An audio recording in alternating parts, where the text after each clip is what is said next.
What if a book could talk? Today's guest. The psychology of money. Today, we welcome a very wise guest, a mentor who's helped millions rethink their money mindset. Sir Psychology of Money, thank you for joining us. Pleasure to be here. Most people have a relationship with money, but few take the time to understand it. Sir, welcome. You've changed how millions think about wealth. Let's start simple. Why do so many smart people fail with money?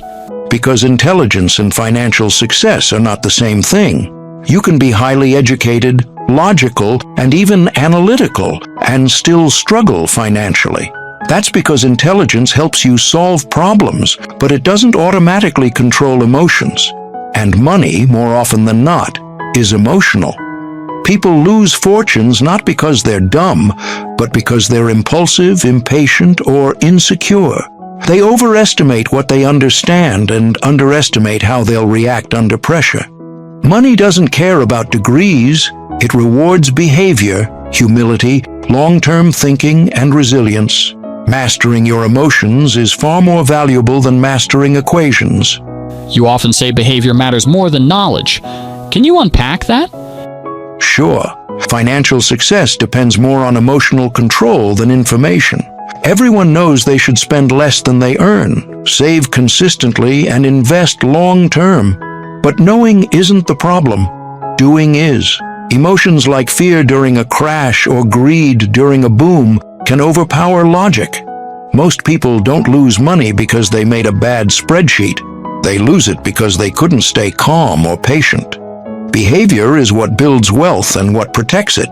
If you can manage your temperament better than the next person, you don't need to be smarter, just more consistent. You write that wealth is what you don't see. That confuses people. What do you mean? We judge success by what's visible. Cars, homes, luxury. But those are signs of spending, not saving. Real wealth is what you don't see.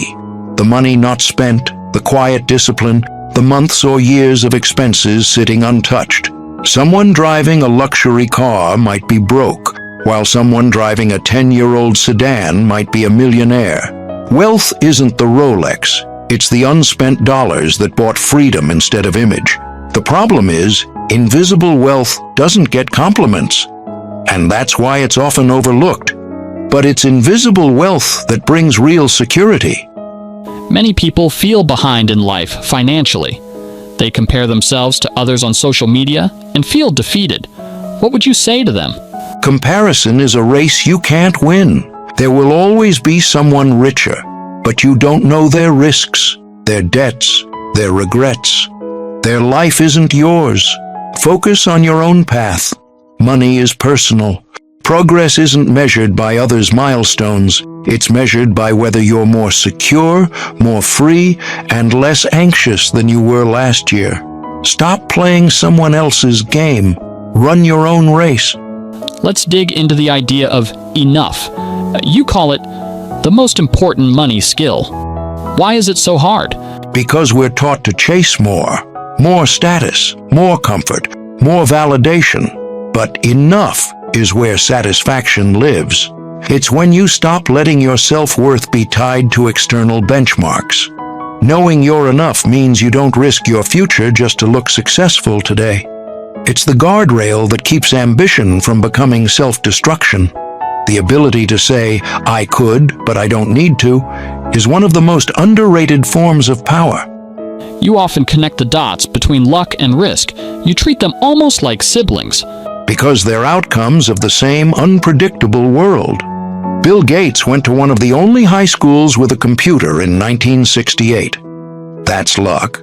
Another kid, just as smart, born in a different zip code, never got that chance. And the same goes for risk. Good people go broke for reasons outside their control. Acknowledging luck keeps us humble. Acknowledging risk keeps us cautious. Success without humility is fragile. A wise investor respects both the role of randomness and the limits of their control. So how should people approach their financial journey? With realism, not idealism. Understand that things won't go according to plan. Life changes, markets crash, jobs disappear. Build your finances so they're strong when things go wrong. The goal isn't to avoid mistakes, it's to survive them. Your financial plan should be able to absorb surprises, build margin into everything, your budget, your schedule, your goals, and stay flexible. Let's talk saving. Why is it so difficult for people to save, even when they earn well? Because saving isn't a math problem, it's a psychological hurdle. We equate spending with success. We want to feel good now and believe we'll save later, but later often never comes. Saving is the gap between your ego and your income. If your ego grows faster than your paycheck, you'll always feel broke. The key is realizing that every dollar saved today buys you future control over your time, your stress, and your options. And for those who do save, many feel it's not working fast enough. That's because compounding is invisible early on. It's slow, unrewarding, boring, but then one day it takes off, and the numbers leap. That's how compounding works. You can't interrupt it. You must let it be boring to let it be effective. Buffett didn't get rich because of his stock picks alone. He got rich because he started investing at age 10 and stayed invested past 90. Time is the magnifier.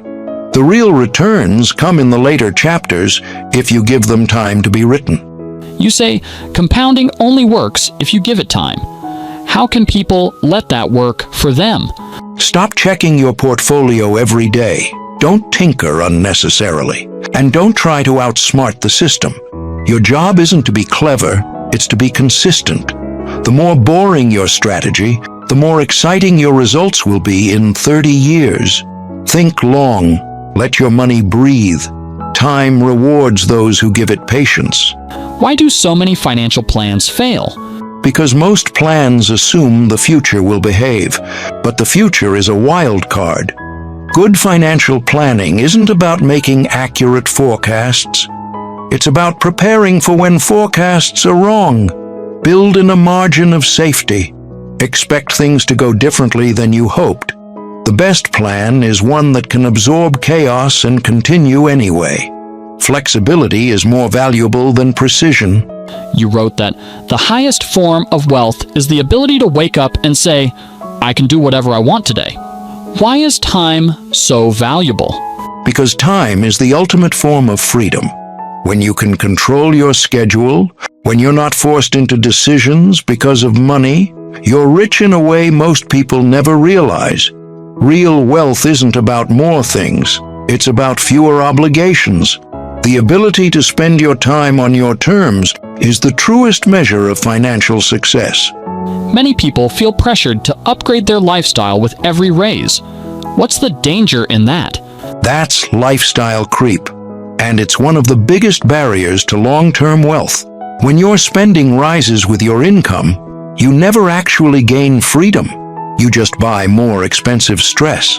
The key is to let your lifestyle lag behind your income. That's where saving, investing, and peace of mind come from. There's a powerful contrast you share between a successful tech executive and a humble janitor, both with very different financial outcomes. What deeper lesson should readers take from that? The story of the janitor and the tech executive is one of my favorite examples of how money works in real life. The tech executive had status, income, and recognition, but he also had high spending habits and little margin for error. When things turned, it unraveled quickly. The janitor, Ronald Reed, lived simply, saved diligently, and invested quietly in blue-chip stocks for decades. No fancy strategy, no wild risks. He died with over $8 million. His success wasn't about brilliance. It was about patience, consistency, and humility. The real takeaway is this: financial outcomes are driven by behavior. It's not about how much you make. It's about how well you manage what you have. Wealth is what you accumulate, not what you flaunt. How should people think about risk in daily financial decisions? Don't risk what you need for something you don't. That simple rule protects you from irreversible mistakes. Think in terms of survival, Can your plan withstand the worst-case scenario? If not, adjust it. Wealth is built on staying in the game. Losing everything just once can undo decades of progress.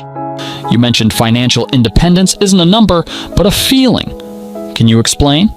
Financial independence is about autonomy, not extravagance. It's not about having a mansion. It's about not needing to ask for permission to live life on your terms. When your expenses are low and your savings are strong, you have power.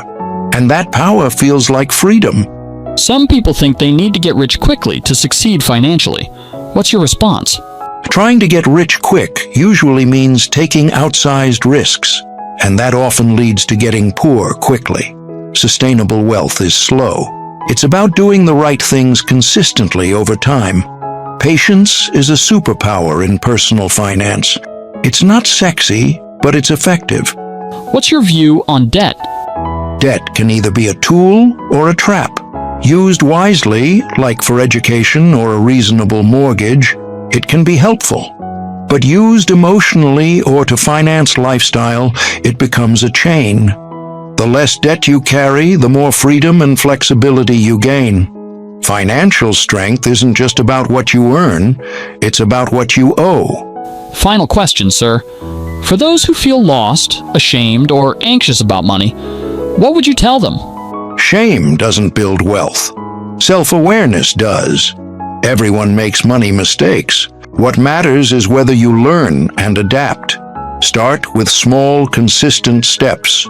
Build habits you can stick with.